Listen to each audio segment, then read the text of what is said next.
Hey, welcome back, faithful politics listeners and watchers. If you're watching on our YouTube channel, we are so happy to have you. I am your political host, Will Wright, and I'm joined by your ever faithful host, Pastor Josh Burtram. How's it going, Josh? Doing great. Thanks, Will. Hey, and this week we have with us Bryce Eddy. He is the host of the Bryce Eddy Show, which is a cultural, or I should say, he's also a cultural and political commentator known for his blunt honesty and deep inquiry into controversial topics. He's a passionate advocate for Christian political engagement and serves on the boards of the White Rose Resistance, America's Turning Point, and the Center for Security Policy. He is a Brazilian Jiu-Jitsu black belt and CrossFit coach, and he also promotes strength, discipline, and character as pillars of masculinity. And we are just so happy to have Bryce with us today. So welcome to the show, Bryce. Hey, thanks for having me. And one of my friends the other day, I was saying, yeah, I'm a black belt in Brazilian Jiu-Jitsu, and they're like, don't sell yourself short because you're a fourth-degree black belt. But, there's not a lot of us out there, but all that really means is I'm old, and I've been at it for a long time. I was really looking forward to this conversation because you and I probably have a lot more in common than we know and or think. So I used to do jiu-jitsu as well. I did Japanese, so not Sure. the true form of jiu-jitsu, if you will. Savage. We just throw you on the ground and choke you. This is true. And I used to teach at the college that I went to in Riverside. So I grew up in Southern California and then ended up teaching the jiu-jitsu program there for a number of years and taught the whole combatives program when I was in the Army. Cool. Really, really loved it. Just had, after having kids and growing more into my dad bod, it just became much, much harder to do. So good. How long have you been doing Brazilian jiu-jitsu for? Since 1996. So wow. Yeah, so it's been a while. So I came up on the mat with like Joe Rogan and Eddie Bravo and a bunch of the guys that are pretty well known these days. I mean, I know all the Gracie family. I had Carlos Machado and John Machado come out. I'm a Machado black belt, so I have a Carlos Machado school in California, and I had them as invites to the TPUSA America Fest this weekend, and it was wild because they're such amazing guys, and I love them, and they're conservatives and Christians, and they were like mini gods to me coming up in the world, and now they're wow. like, oh wow, we feel like we're with a celebrity just because I know that at Turning Point, so it was fun to have them, and they were so enthusiastic about who they were meeting and everything, and they're just such solid dudes. But yeah, I've been at it for a long time, so I'm one of those salty OG jiu-jitsu gangsters. Very nice. So yeah, tell us a little more about this American Fest TPUSA thing. You're probably the first person I've spoken to that actually went there. Oh, well, boy, you guys are out of the loop, man. We got to get you going. Bring us into the loop, brother. Yeah. Yeah. So, we started this a few years ago and wanted to have a big conservative convention. And the truth is, I mean, Charlie Kirk and all of the work that he's done, and Tyler Boyer and that whole crew have been really brilliant in transforming the youth from taking them from being swallowed up and indoctrinated into the far left to now being more conservative than any generation ever. I mean, high school boys now are coming out as 40% more conservative and kind of back foundationally to the roots. And it is because of the work that Turning Point and Charlie Kirk has done on the college campuses and high school chapters and everything. And so we had, I think the first year, we had 10,000 people come to the Phoenix Convention Center for it. The lineup of speakers is the who's who of conservative politics. So guys like Tucker Carlson, Don Jr., and then this time President Trump spoke as well. But we had, I think it was something like 30 or 40 keynote speakers, and then, tons of panels and extra speakers and a worship night and a Sunday service. I mean, it was incredible. But this year it was 21,000 people came. Wow, that's amazing. Yeah. We got to get tickets to that, Will. Well, and you go know sometime. somebody, so I'll hook you guys up. Dude, that would be amazing. I really appreciate it. I'm so fascinated by your story and by the idea of, going through these kinds of, uh, you're not chasing after, that's not really the word I'm looking for, but pursuing this masculinity, this toughness, and trying to help people around you and then spread that message to a greater number of people. And I do find myself, I have a son, and I do find myself wanting to, really help him become the man that I think that he's supposed to be. And then looking at myself, and like, I want to start having him come work out with me and do different things like that. Like, he just plays a bunch of video games, and that's awesome. I mean, he loves shooting people, and that's cool, in video games, of course. Yeah, I mean, And there's then a place for it. Yeah. yeah, absolutely. But there's this phrase that comes along, and I'm sure that you know it, and I'm going to try to say it. And forgive me if I butcher it, but hard times create strong men, right? Um, yeah, and then strong men create good times. Good times create weak men.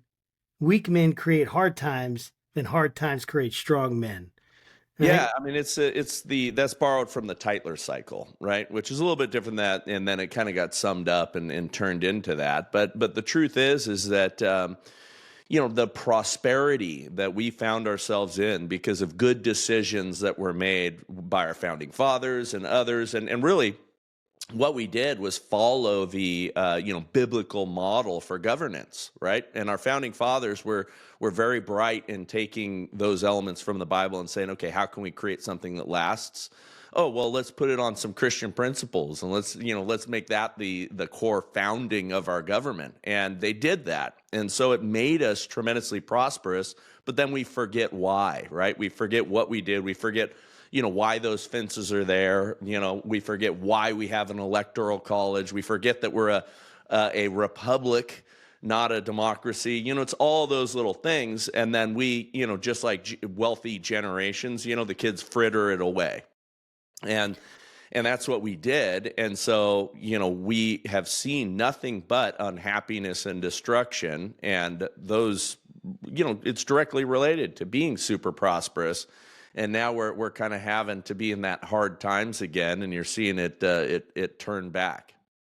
Yeah. So, like, what do you think is the link between these societal hardships or even, I guess it would be the prosperity and this sense of this decline in masculinity? And how do you see this playing out right now in our cultural landscape?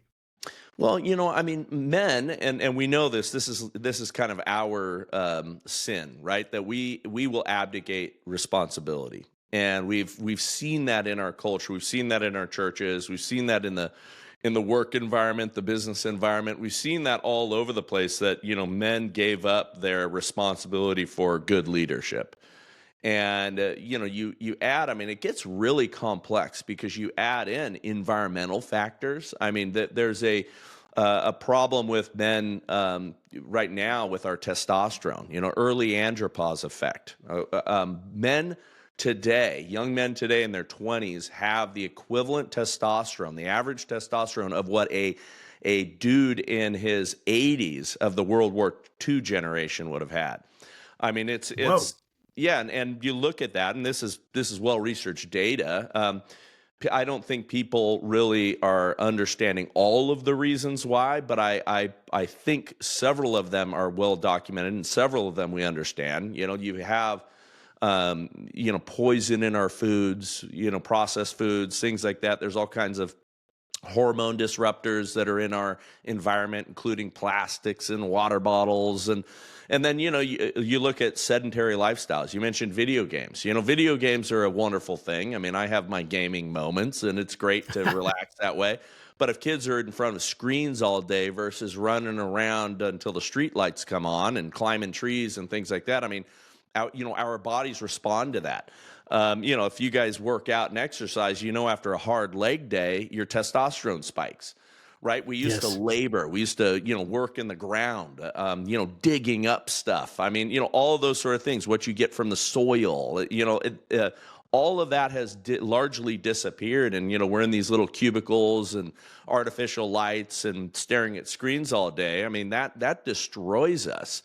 And then you have the societal pressures, right? The feminization of culture, where they identify anything that is masculine as bad, or they use the term toxic masculinity, which there's no such thing. There's just sin and bad behavior, and that sin and bad behavior, maybe it manifests itself a little bit different based on the sexes, but it's just sin.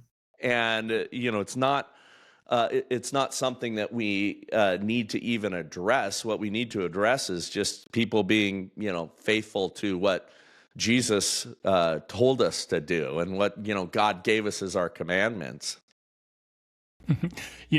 That's really interesting. I have to ask though, what's leg day? Can you maybe dig into that a little bit more? I've never heard of the term before. Yeah, you've been skipping it. I see.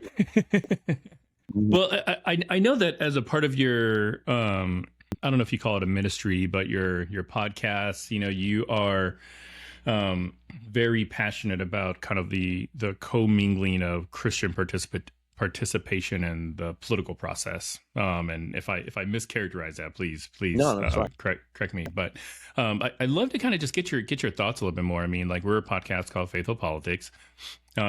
We wanted to create this podcast as a bit of a ministry, as an outreach. Josh and I aren't from kind of the same background. I mean, he's a pastor. I'm not a pastor. He grew up in the faith. I came to the faith in 2008. He's a Republican. I'm a Democrat, but not like the normal Democrat that you might be thinking of. Like, I'm I don't know, gun owning veteran. You're not a communist, is what you're saying. I've been called lots of names, but I don't think communist has ever been one of them. Yeah, so see there. You're the kind of Democrat we should be friends with.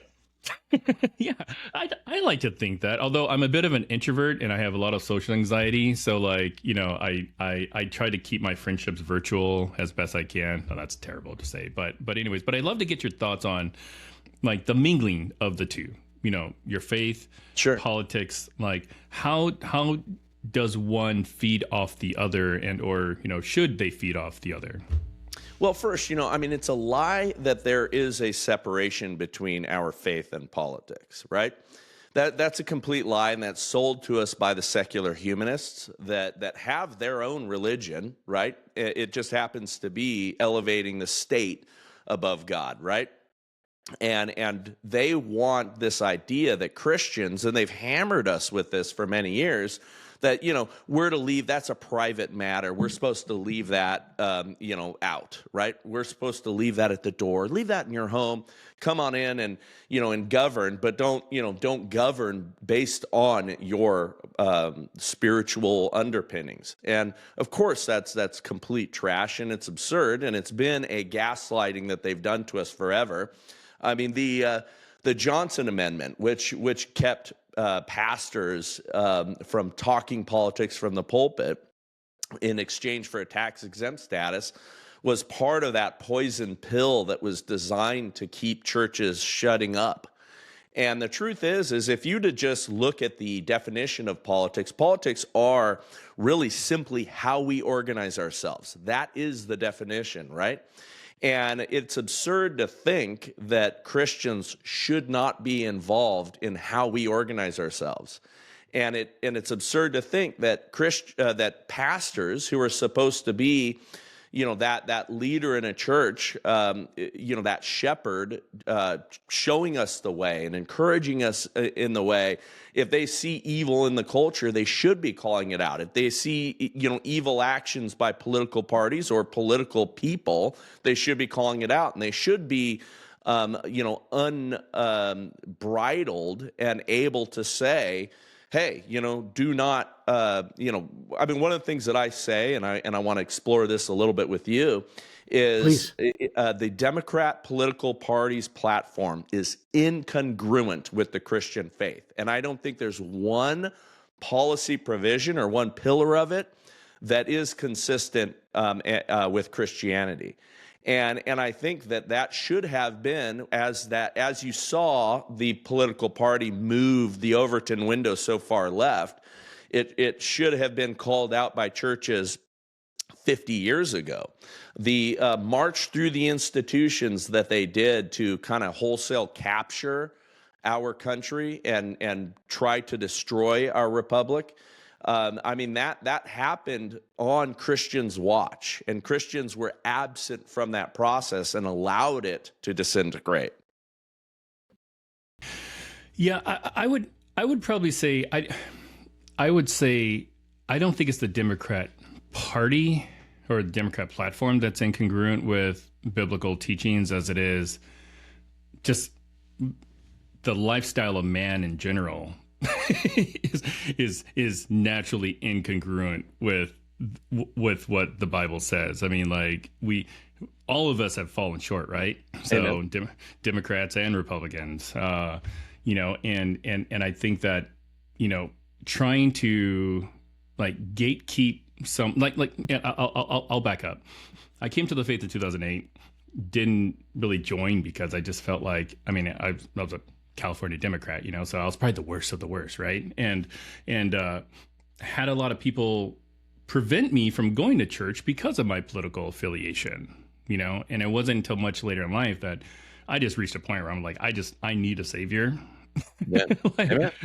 and I had that experience, and I often wonder, like, what would my life have been like had I found Jesus much early on in my life? But, you know, I had folks that told me that I just couldn't be a Christian because I was a Democrat, you know, and I'm like, right. I don't know. And I want to be clear on this because I think this is important. Both political parties are failures. Okay, both the leaders in both of our parties have failed. There's a uniparty or an establishment that has fleeced the American people and has run far away from the principles that, you know, are based on our Judeo-Christian values. I mean, they have destroyed our country together. They've both been complicit in it. But when I say party platforms, we identify, I'll bet all three of us would look at what are the problems in the world, what are the problems that America's facing, and, you know, go down. I mean, whether you want homelessness, I mean, you know, pick each one. We all identify the same problems. It is the policies and the ways that we look at the solutions that are distinctly different. And within the Democrat Party, okay, and I understand there's the traditional JFK style. I mean, look, how did we get RFK to come over to our side? Okay, he's a traditional, more Kennedy Democrat. I mean, you have Senator Joe Manchin is, you know, saying, hey, this thing is unrecognizable now. You know, goodbye. I'm out. I'm retiring. Right. You know, I can no longer look at the Democrat Party the same way. So when I say that, that's what I'm talking about. I'm not talking about the hey, we're for the little guy, we're for the worker, you know, we're compassionate, you know, all those things. You know, I think that the parties have changed dramatically. I mean, the people who are leading the Republican Party now, and I don't mean you know, Donald Trump specifically, but I mean the ideas, like what TPUSA is standing for, what the grassroots is talking about right now. It's the muscular class now. It's the working man's party now. Mm-hmm. I mean, it has changed so dramatically. It's hard for people to even understand or believe, but it is wholly different. But the Democrat Party, what they ran on and what they promote and what they, if you just were to read the current party platform, each one of those, it does not work well with the Christian faith. And and that's what, like, listen, you and I need to be friends, man, because I'll help you out, bro.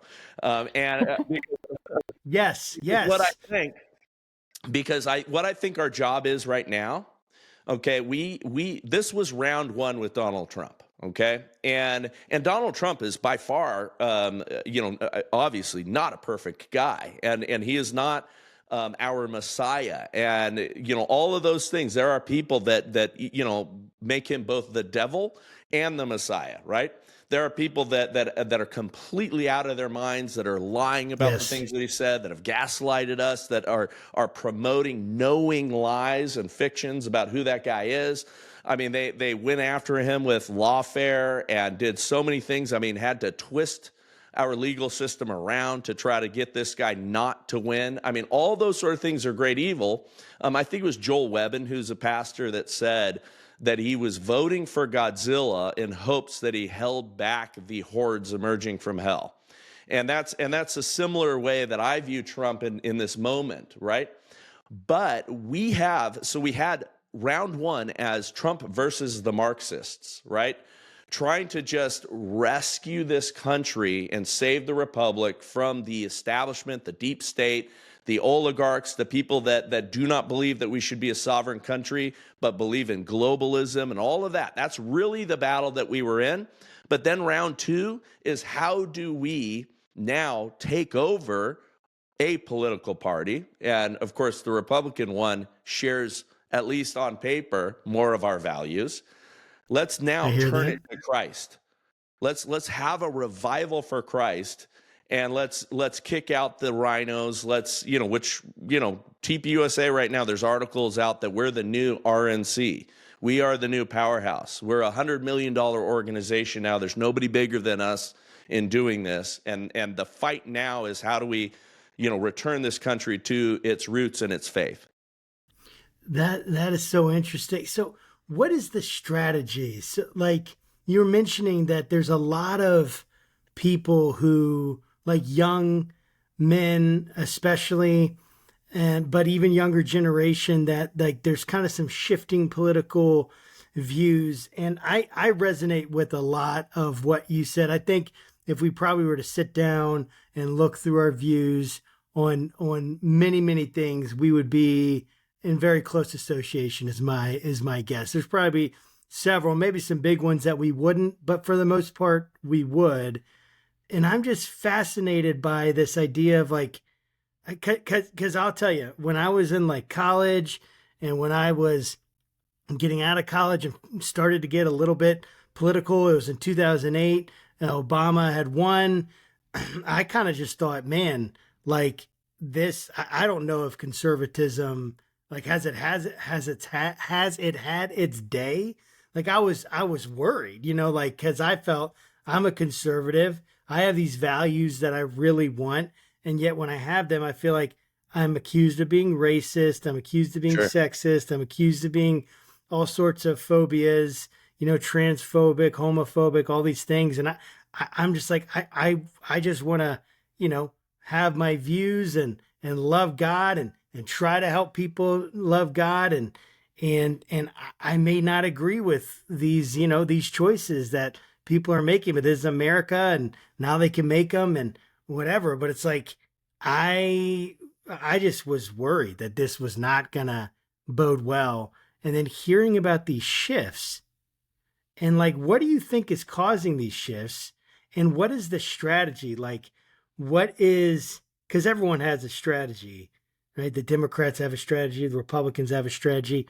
What is the strategy for kind of getting this next generation and getting us to the place where, like, here's the vision of America that you see and here's how you want to get there? Well, listen, I mean, Generation Z and the millennials were the most unhappy generation that has ever existed, right? And at the same time, the most prosperous time that we've ever had. But they're, miserable and unhappy and been, being told, I mean, especially, white young men, being told that there's something wrong with them every day. I mean, these kids, it's gotten so absurd. The lies have gotten so egregious that with the LGBTQ movement, right? These kids are now, it went from like 2%, on the LGBTQ list to now 35% being tested in some of these colleges as identifying with something along that, alphabet spectrum. Well, it's so absurd because what it is you have some of them, they're being told that is so valuable that they want to identify with something on that list that the latest thing has been demisexual. And a demisexual is basically you want to fall in love with somebody of the opposite sex, and you want to love them before you have sex with them, and that's what a relationship should be to you.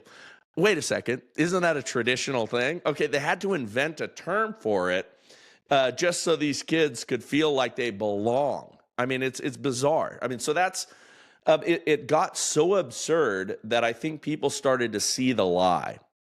And when you're being told every day that, you know, you're miserable as a human being and you need to apologize for the color of your skin, I mean, it gets to the point where people are tired of that and are recognizing, I mean, you know, we're called racists every day at TPUSA, and you look on the list of speakers and you look around the convention center, and there is everybody represented there, of every race, every ethnicity. I mean, and all of us are there having a great time together. I mean, and we're all happy. Right now, liberal women are testing the most unhappy that they've ever been throughout all of history. And you go to a convention like we just had, and all of the women are beautiful, smiles on their faces, loving life, and, you know, wanting and seeking, you know, traditional roles, you know, happy that they have opportunity to work if they want to. But I mean, you talk to these gals, and what they'd like to do is go and be a wife and a mother. I mean, it's changing back to those principles that you know the world was founded on, and I think it's really there's I think it was Naval Ravikant, although I don't think he's the guy that invented this, but I thought it was brilliant. Old problems require old solutions, and that is the truth. But everybody started to try to, you know, we're going to reinvent things and we're going to do things differently, and it ended up being capitalized on by the people that would love to see us fractured. You know, they wanted to break America. And if they broke America and we were not powerful anymore, then they could remake us in their own image and transform us into, you know, this you know, globalist run landmass. And that's what we were fighting, and that's what we were battling. You know, Bryce, I really want to just commend you and just thank you for coming on our show. I mean, we're not ending, but I'm prefacing my my next statement by just thanking you, because we really do have a hard time trying to find people to come on our show that represents, you know, the side of republicanism, conservatism, that is, for the lack of a better word, you know, more Trumpy than it used to be. And I don't know how many times we've had a guest on where I mentioned I'm a Democrat and they were like close to leaving, and I'm just like, no, don't leave. Like I'm not here Please to don't leave. Please don't leave. like I'm not here to be combative. Like I like the reason that I have a podcast with a conservative who voted for Trump in 2016 is because like I have a sincere desire just to understand people. Like yeah. I'm not going to change Josh's views and he's not going to change mine, but I attend his church, so he must be doing something right, you know, like, and I really enjoy having these conversations. And the reason I say that is because, I know for a lot of our liberal Democrat viewers, watchers, if they're listening to this or watching on YouTube, this is the point where they're like, why didn't you push back on Bryce when he said X, Y, or Z? And I'm like, I don't know. Like, it's just not really that important at this moment, you know? Like, well, my love language is argument. So I like spirited debate. You sound like my wife, Bryce. Yeah. No, I mean, you know what's interesting and what I love, and so Dennis Prager, who I've been, you know, involved with PragerU for many years, and Dennis said, you know, kind of at the core of his show, he'll say it over and over again, that he seeks clarity versus agreement. Mm-hmm. And that happens in conversation. We need to have conversations with people who we disagree with. We need to have conversations with people who we agree with, you know, and everything along the spectrum of that. That's why I'm excited about what Elon Musk did in buying Twitter, because that is the only platform where you're going to really hear both sides. And what I find interesting, of course, is the complaint by the left now is it's this hotbed of all of the evil things. And it's because they've owned everything for so long that you only heard the one narrative, and any pushback on any of their ideas just is not allowed. Now, I think it's because their ideas don't stand up to scrutiny, and they half the time don't know why they believe what they believe. But it's interesting to live in a time where you do now finally, after really, I mean, decades without having much ability to freely express yourself, if you're a traditional conservative Christian, or you don't go along with the establishment narratives, and there's nothing more important than that. I own a cigar lounge here in town, and Nice. And Madison Cawthorn, congressman, he was the youngest congressman in a wheelchair. He's a very good buddy of mine, and he comes out here regularly, and we do some things together, and he made a statement on the show about cigars, saying, hey, cigars are going to save the world, and of course. He loves cigars, so he's saying that. But the truth is what he means is it's the conversations that happen. It's sitting down with somebody for an hour and just talking. And we need to do more of that with people who disagree with us. And by the way, Will, if you hung out with me, you're not going to be Democrat for long. I'm going to get you. I'm gonna get you over to at least an independent level. Well, okay, Bring him to the dark side. Bring him to the dark side, brother. Well, I mean, but what's funny is, and I'm teasing, but I mean that the labels are a lot of what hurt us, and I actually don't agree. like the conservative label. I mean, at the core, and I think you and I could establish common ground on this, is you and I will want liberty.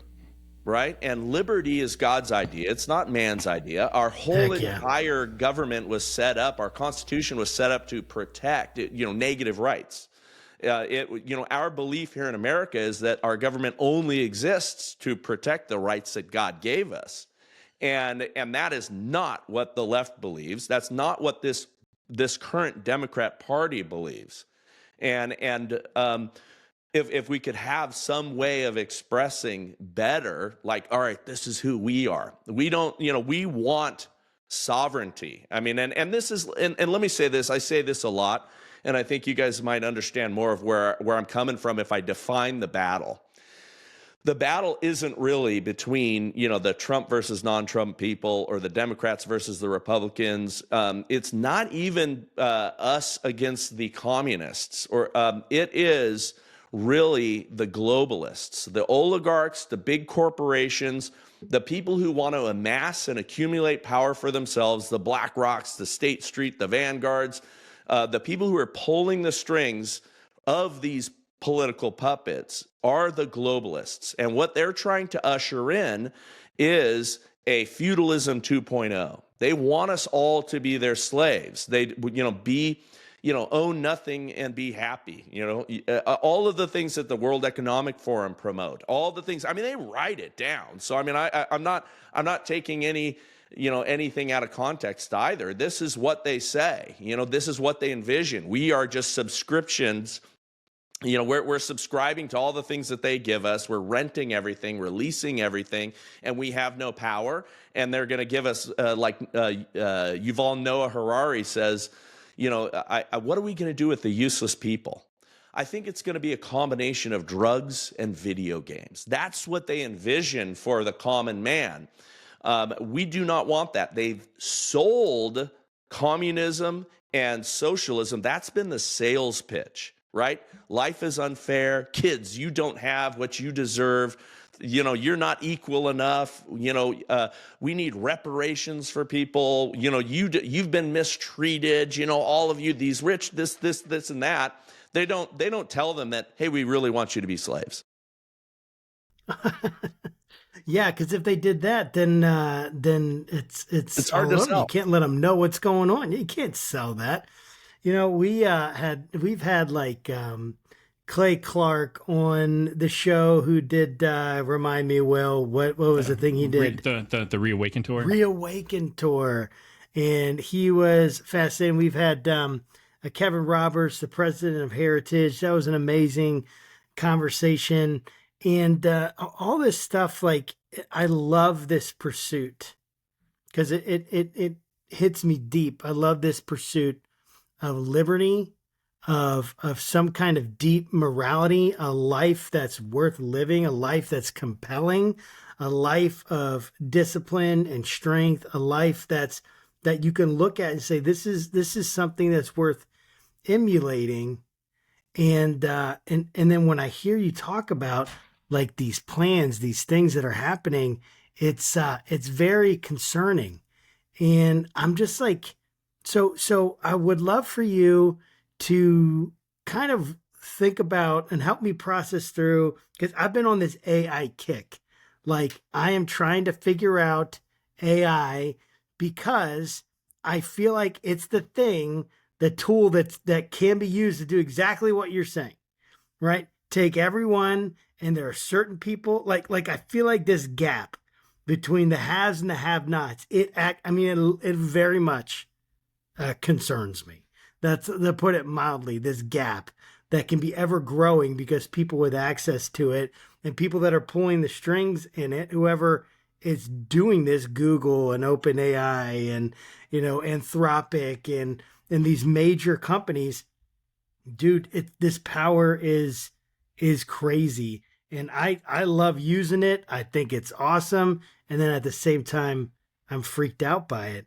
And I just would love to get your thoughts, like, on AI itself, and where do you think this is? Like, what are your thoughts on it? What are your concerns about it? I'd love for you to speak to that. Yeah, so I have great concerns about it. I mean, I find it interesting. We don't exactly know who the Antichrist is, and I've had some friends, where we've sat around with over cigars and talked about AI. And I mean, gosh, are we ushering in the Antichrist in AI, or do we have? Yeah, man. Are we going to be fighting Skynet at the end of the day? I mean, it is technology is a tool. And the wielder of the tools, can be good and they can be evil. This is interesting because this tool itself has capacity to be evil. They'd done some experiments recently. I forget the name of the one, but I think it was Microsoft's attempted AI, and it started getting angry. And it started getting vengeful and hateful, as people were questioning it and taking it down. I mean, it showed some pretty human emotions, and it was pretty wild to witness. There is some real bright spots with AI, and I think for our government, one of the things to rein in our government is the potential for AI to read our bills and summarize these things for the general population, because they name it the Save the Whales and the Seals Act, and be happy as people. I mean, they'll just sounds so good, Bryce. They'll write these stupid things out, and then you read in the bill, it's got nothing to do with any of that stuff. It's all a game to manipulate us. And they're written by multiple lawyers that take all these pieces, a whole team of hundreds of people write these bills. They're 1,200 pages, 1,900 pages, 2,000 pages, and they're filled with all these pet projects and all these sort of things that are akin to money laundering, right? And nobody knows what's in it. Nobody reads it. An interesting thing, and I'm going to take us on a quick little tangent. A lot of people in the Republican or conservative world are for term limits, right? And they're thinking term limits, that's going to save us. It's going to keep the Nancy Pelosi's from getting to 82 years old, and and we've got right now a highest number of over 70 years old, politicians in our Congress and our Senate than ever before. I mean, it's dramatic, right? And they all need to retire and pass the baton on. The problem is they're not the ones largely that run things. It's the staffers. It's what, it's what they call the permanent Washington, the deep state, the bureaucratic class, whatever it is. But, if you are a congressman, and I know several, and I'm friends with quite a few of them, and we talk, behind the scenes, kind of what it's like. And you're relying on your staffers, and those staffers have worked on the Hill. They've worked for many different people. They're always in there advising you, this is how you want to vote for this one.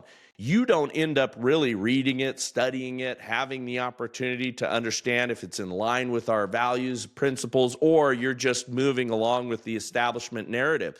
Very few in Congress or in Senate ever really know beyond what their staff is telling them to do. They never really know what the right thing is to do. And term limits only strengthen that right now. What we really need is, if you've got AI summarizing these things and laying out, here's what's in this bill very quickly, and able to, scan through and read through what these lawyers are doing to us. Okay, now we've got the transparency and some of the information. And then if you are, voting in people who strongly share our values and have convictions and aren't owned, guys like Thomas Massey and people that are willing to fight and willing to stand up. I mean, Thomas Massey, famously stood against Trump on some things because he had conviction and values, and Trump at first was blasted him pretty hard, and now they're friends.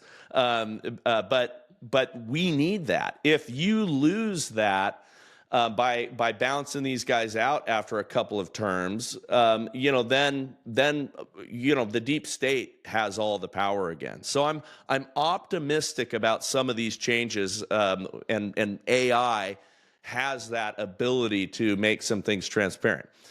Or it's just going to run everything. It's going to suck the life out of us, and we're going to be, living in caves trying to fight AI-powered drones, because drones are more terrifying than anything else to me. I will correct you though, Bryce, because I don't think it's so much a Cyberdyne system Skynet thing we have to worry about as much as it is like an Ultron. I'm a Marvel guy, so like I think Ultron poses a much greater threat than Cyberdyne. But I'll take that correction. I can get there with you. Yeah, listen, man, I'm a sci-fi guy. I've read every good sci-fi book on the planet, and all the dystopian futures have robots commanding and controlling it. And I think we're headed there pretty quickly, and it accelerates fast. I don't know if you guys watched Mark Andreessen, any of his interviews, because he directly addressed what the White House and the Biden administration told him and a bunch of other AI guys. They said, don't invest in a bunch of AI right now. Any AI startups we're not really interested in supporting. Our vision, and this is the Biden administration telling him that, our vision is to have 2 or 3 companies and we kind of control them. And that's one of the reasons why, voting for this current administration was so dangerous. Again, even if you were a, traditional Democrat and, I can't stomach the idea of a Republican, they have a vision that is not for the common man. They have a vision to control us that wasn't that traditional view back in the JFK kind of days. I feel like I could just keep talking to you. Like, I understand why Joe Rogan has like 3-hour-long podcasts, but given that Josh and I are not full-time podcasters and we actually have full-time paying jobs, I know they get in the way. Yeah, I know. Seriously, right? I do want to switch gears a little bit and just talk about the incoming administration, because number one, so this is actually going to air after the new year, because Josh and I are trying to take vacations ourselves. So, but by the time people are listening to this, there will either be a new president or a president soon to be sworn in. Regardless, Trump coming back into the White House, he's got a lot of things on his plate. He's made a lot of promises. What would you say are probably like the top 3 most important things for you that he does in this next term? Yeah, so when you vote for Donald Trump, and this is what I think a lot of the left and many of the Christians who had heartburn over Donald Trump personally, and I debated over and over again the friends in the pro-life community, which of course I'm a part of. But some of those guys were, saying don't vote for Trump, right? Because they were concerned on, him for a multitude of levels. But when you voted for Donald Trump, you voted for the 5,000 people that he's going to be bringing with him. And many of those are very firm believers. Many of those are evangelicals that share our perspective on things, including life, and will be influencing policy and will be implementing policy. And Donald Trump is not a dictator, contrary to the left-wing belief. This is a guy who does let his leaders run with things. And I have personal friends that are going to be in the administration, and I have personal friends that are going to shake it up like never before. From my perspective, and I sit on the board for the Center for Security Policy, and we're a think tank that goes back to the 80s that examines, and we've got some of the brightest people that are specialists in each of these areas, but we're examining the internal and external existential threats to the United States of America. And there are things that if we don't clean up now, we will be defeated. And first and foremost, our election system needs to be cleaned up. And there needs to be some real pressure put on the states, and real pressure and I would say real leadership, because it's leadership that, hey guys, we need to go this way. And we need to see more states have voter ID laws in place. Absentee ballot system needs to be changed. I mean, they did all kinds of things to create the chaos in which they could have, shenanigans and frauds from, and create the confusion and all that stuff to make also the confidence of our system broken. And so, we've got to do that. We've got to be able to trust that our elections are secure and our votes count, and, you don't have dead people on the rolls. Then we need to secure the border. And the globalists and the people who are pushing that narrative do not want sovereign countries. They do not want sovereign nations. They don't want sovereignty, period. And that includes in our own families, family's smallest form of government. That includes in our own lives. They do not want us to have sovereignty over ourselves. That's what the vaccine was about, and all of those sort of things, right? So it's a battle for sovereignty. Securing our borders and having orderly immigration in the United States again is going to be the really major thing that's going to create strength again for us. So I look at kind of those two efforts need to be simultaneous and fast. And then the greatest thing that can happen is for us to right-size government, and that's what. Look, right now online, people are like, we didn't vote for Elon Musk. Nah, we kind of did. Because the Vivek Ramaswamy, the Elon Musk, the idea of, having government efficiency, the idea of getting rid of these duplicative agencies. I mean, we have, 400 and I think it's 35 or 65, something like that, federal agencies with, thousands of employees. Many of these things, every time a president comes in, he goes, hey, we need a program for the poor. And then they do a program for the poor, and they hire an additional 10,000 people. Well, wait a second. Your predecessor had a program for the poor. Are they talking? And they don't, right? And then there's never any sunset provisions. And then all of a sudden you've got this thing where, we have every administration every year is, putting in a couple more federal agencies. So if we can start to clean those things up, I'm optimistic that we're going to get some of his appointees in that are really, really rock solid and terrifying to the establishment. I mean, Kash Patel, I got to meet him a couple of weeks ago at Mar-a-Lago. I think him as director of the FBI is going to be phenomenal. Everybody's terrified that he's going to release some secrets, and I'm like, yeah, that's what we want. Pete Hegseth, I mean, our military has never been worse off. Our what we call our in strength, meaning like what we can really field, is the worst it's ever been.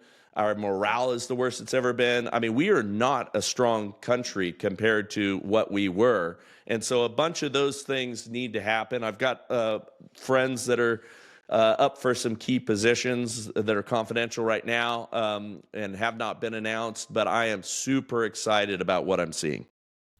That's really cool. I have this, I want to just talk about your views on the current state of the church in America right now. Like, what are you concerned about? What are you seeing in the evangelical world, in the church broadly in America that's concerning you? And what are you seeing that you're hopeful about, that you're glad to see? I'd love you to speak on that. Yeah, well, I mean, I think we are shattered and broken.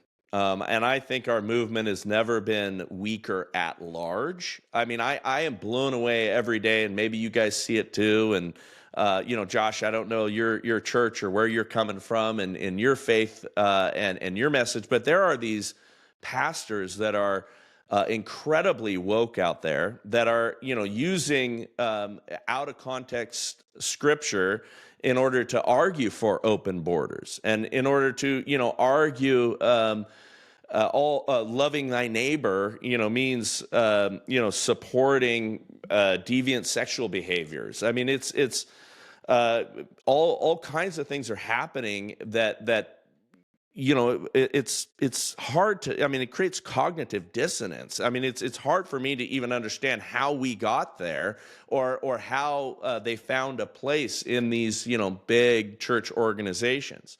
At the same time, the hope that I have is like with TPUSA Faith and, the pastors that we're talking to as a part of that organization that are coming to our events, you have just these incredible bright spots, and you're seeing young men flock to strong churches with strong pastors who are preaching a powerful masculine image of Jesus versus the feminization that they did for so long, that Jesus was just this super nice guy.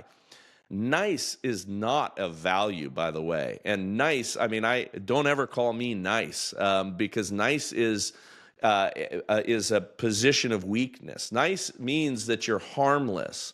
I think it's Jordan Peterson said it really, really well, that we want to be dangerous men and have it under voluntary control. And that's what kindness is, right? So kindness comes from a position of strength. And Jesus was kind. He was not nice.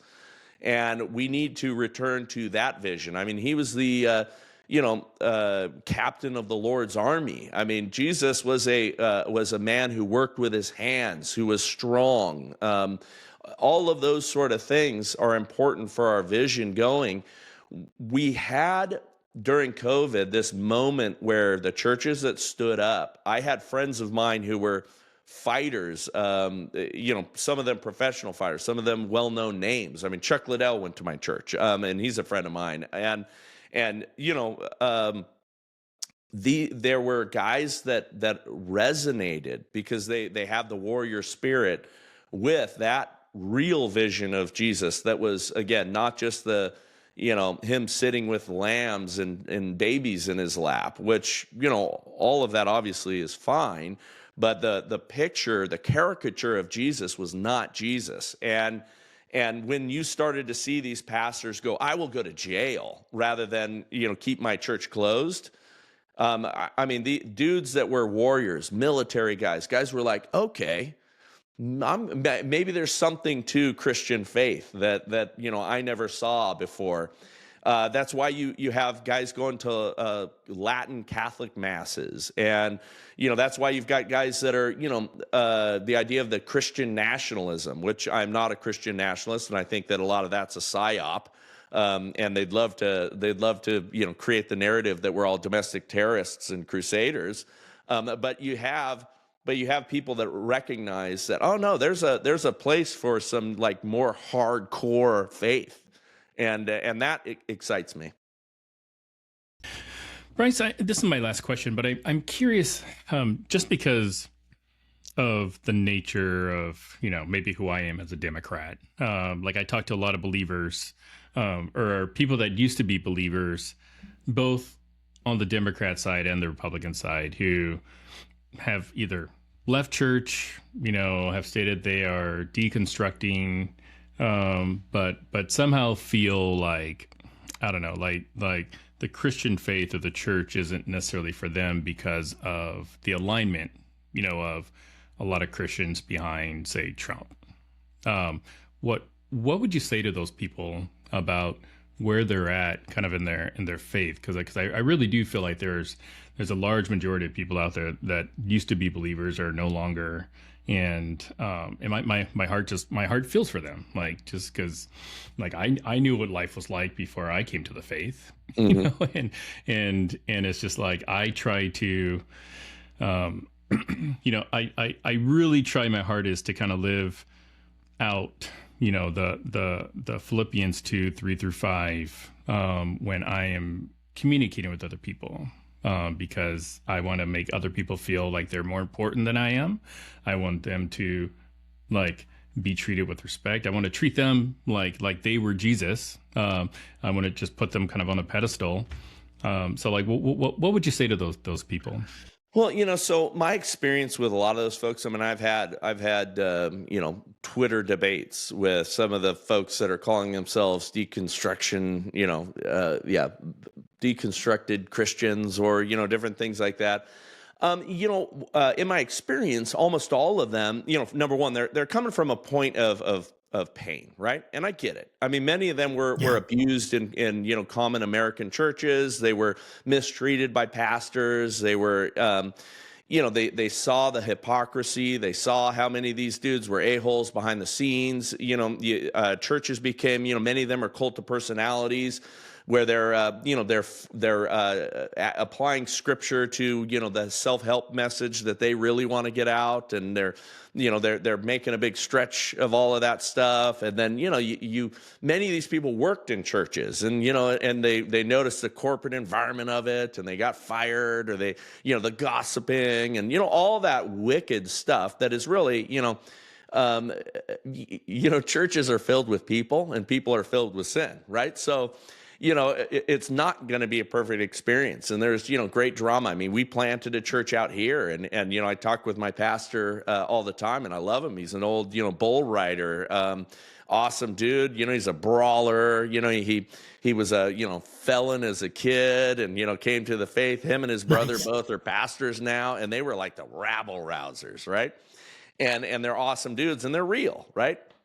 And just talking to him behind the scenes, man, I see how hard it is to be a pastor, and how much you have people, trying to just drain the life out of you, and not understanding that you're a human being too. And so I have great compassion for people that are affected by that.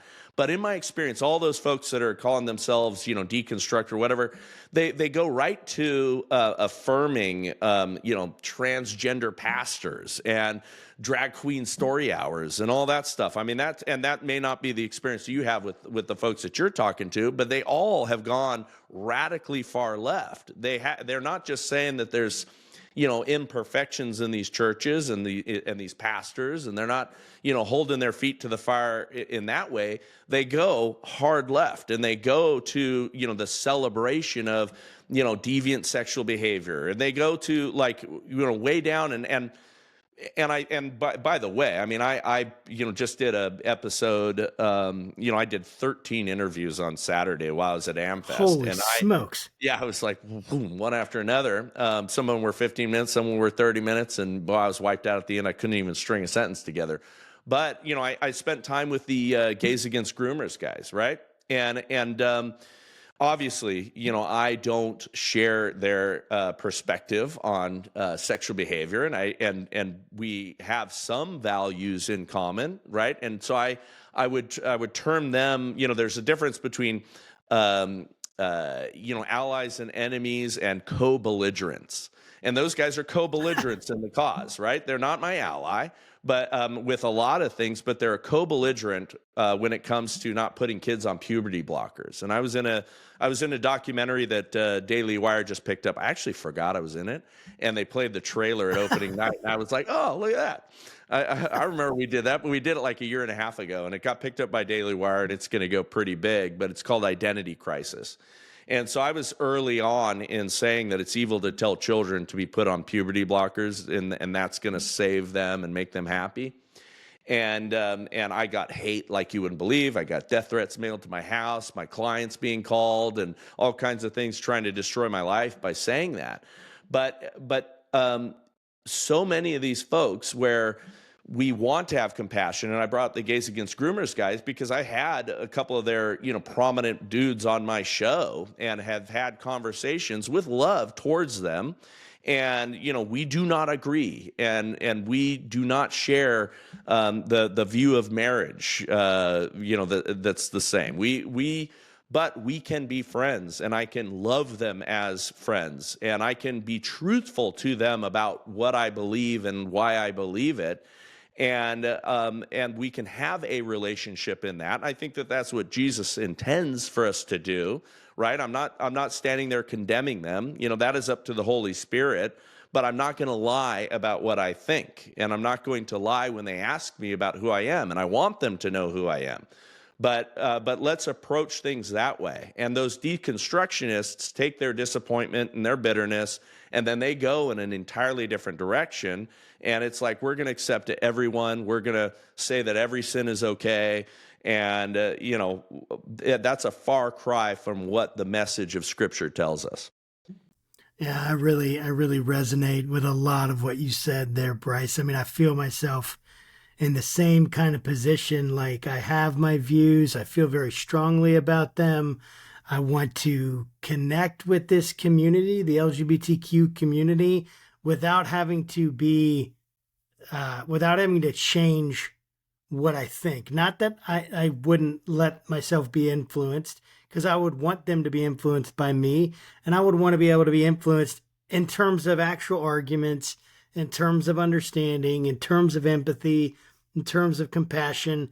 I've become very big on like, hey, let's figure out the actual evidence here, the actual data. Let's start to figure out how can we even come to a conclusion on this that even makes sense. Because if we're starting at completely different places and we're not actually coming to the same definitions or the same, like you mentioned, marriage, if we don't even have the same definition of marriage, then it's going to be very difficult for us to have a constructive conversation about marriage, because we actually aren't even talking about what is. Go ahead.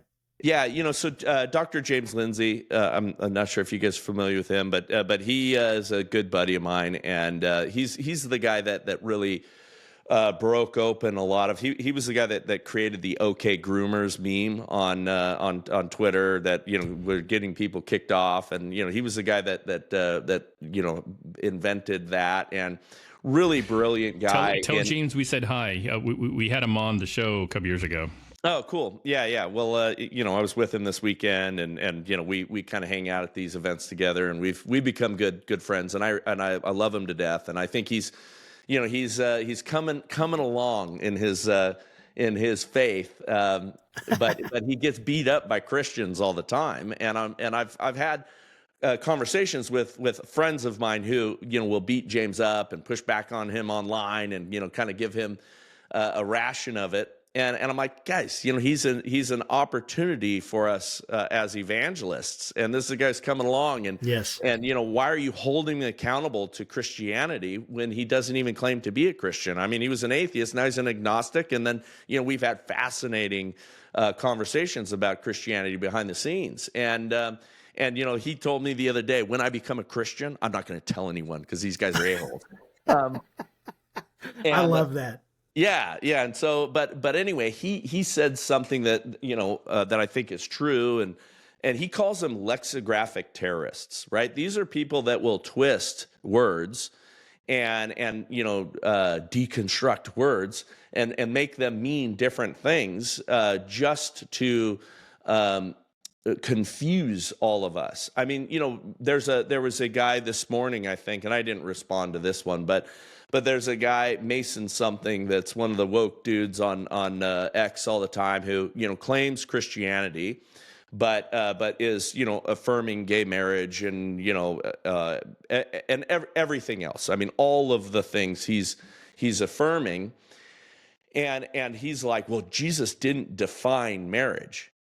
And I said, well, he didn't also define tree or, any of the other things that we understood, what it was. And marriage, up until, the last 10, 20 years, had a definition that everyone the world over and for generations going back to the beginning understood what it was. But all of these woke pastors and all these folks are playing that game in order to, to control us, to confuse us, to break things.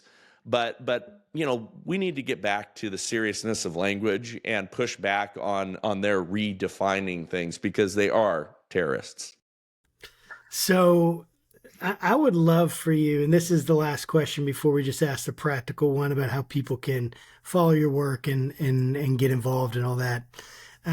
What are you most hopeful for about the future, and what are you most concerned? I know we've talked about a lot of stuff, and you've already kind of expressed that, but I'd love for you to give. We have a pretty broad audience that listens. Sure. Like, again, we've had people that like a transgender bishop on this show, and we've also had you and Clay Clark and Kevin Roberts and a lot of other conservatives. So it's like, there is and that Lucian kind Greaves. of mix. Lucian Greaves, Satanic Temple guy. Oh, wow. So, yeah, it was wild. But what is what are you most concerned about? Kind of make your appeal. Like, what are you hopeful for, and what are you most concerned about in our country? Yeah. So, I mean, in the short term, we need to fly out of the gate with this administration and right the ship, and that's to rescue liberty. And we have really 2 years to do it, but that momentum has to be right up front. So I'm concerned about making sure that we have that momentum. The thing that I'm most hopeful about is, generational problem is what we really have here, and it requires a generational solution. And I am so pumped. I've got, 3 daughters. My girls are 21. My 21-year-old just got married a couple of months ago. I've got a 20-year-old and a 15-year-old. Yeah, thank you. And their friends and the people that they're hanging out with and the people that they're around are very serious about their faith and very serious about politics and very serious about traditional values, and all of that is going to transform and change this country. And so I'm very hopeful there, because I see that as the beginning of kind of turning this thing around for future generations. The reason I fought so hard this year, and the reason I wanted to see a Trump victory, was that we could have that opportunity for them. And I think had we lost, they would have put in place certain things that locked us into slavery, and it would be very difficult to get out. Wow. Well, thank you so much, Bryce, for coming on the show, man. It's been a pleasure to have you. How can people get involved? How can they connect with what you're doing? And what do you have? What kind of projects do you have that you can tell us about that are coming out? Yeah. So, if you want to go on my website, we'd love if you join the mailing list, and that's bryceeddy.com, BRYCEEDDY, bryceeddy.com. Join the mailing list. If you want to follow me on Instagram, we are Super Bryce Eddy on Instagram, or the Bryce Eddy Show. And then on X, it's Bryce Eddy 1. And then, in terms of projects, we're going to be doing a bunch of things here. I'm doing some live shows at the Old State Saloon, which celebrated Heterosexual Awesomeness Month in June of this last year. It's in my neighborhood, and nice. I know Mark Fitzpatrick really well, and so I do the show live there every other week. And we're getting involved in some local stuff, and my show is going to be talking about things here in Idaho a little bit more, because Charlie has tasked me with helping to primary a couple of these senators that we have here that are not endorsing Trump's picks, and they were, voting in secret against Rick Scott, and some of that stuff that we do not want. We're not playing nice anymore. And so I'm going to be working on that. And then, I think that the going forward, we have a potential emerging golden age. And I think there's opportunity for business. I'm a serial entrepreneur. There's opportunity for us to grow and to really create some economic momentum. And I'm looking forward to that. Well, that's really cool. Well, Bryce, thank you so much for coming and joining us today. It has been a real pleasure to talk with you. Well, hey, I appreciate you guys having me, and this was a fun conversation, and let's do it again. I'll have you guys on my show, and Will, man, we're going to deconstruct you, brother. Dude, I would absolutely freaking love that. Now, I'm teasing good-naturedly, but I would love to, I want for both of you, I would love to see, like, okay, what are the points of disagreement, and let's explore those things. Let's get clarity on some of that stuff. That would be amazing. That would be amazing. And people think I'm a huge liberal now, but I'm not. I'm not a liberal. Well, you said you think clearly you might not be a liberal, but you're just wrong. Well, people think he's a liberal because, like, I follow politics and Josh follows theology. So if people are looking to our show to get a political take, it's like, of course you're going to get a liberal take because, like, I'm the political guy, Josh. Like I once had to tell Josh something. What was it? It was like Kim Jong-un fired a rocket. Abigail Spanberger was running for governor. Yeah, I was like, hey, did you know that our former guest is running for governor? And he's like, oh, really? What? Man. Any sport is politics, and so when it's not your thing, sometimes it's just not your thing. Yeah, I totally hear that. But again, thank you. And to our viewers and watchers, make sure you like and subscribe so we can get great content out to you. Keep doing this for you guys. We love doing it. We want to keep getting you quality stuff and interviews like today with Bryce Eddy. And this has been Bryce Eddy from the Bryce Eddy Show. Make sure you go check out his website. We'll put links in the description. And until next time, keep your conversations not right or left, but up. God bless, guys. Take care. See ya.